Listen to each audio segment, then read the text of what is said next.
Les toits de Paris pour bureaux. Depuis 40 ans, Francis Arsène les répare et les façonne, du travail sur mesure. La pièce maîtresse d'un couvreur, on va dire, c'est cette plieuse. J'ai tracé sur le zinc avec la tracette pour faire mon repérage et ensuite je vais plier. Le zinc et l'ardoise apparaissent fin 19e avec Haussmann.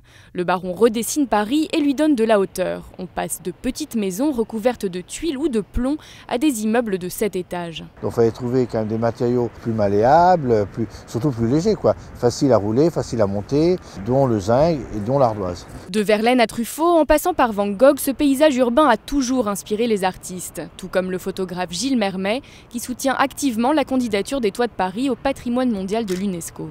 Le plaisir ici, c'est que vous n'avez qu'une espèce de vague brouhaha de la ville et vous êtes dans un univers complètement étrange finalement. Il a passé 1 an à photographier leurs perspectives, pourtant le charme opère toujours.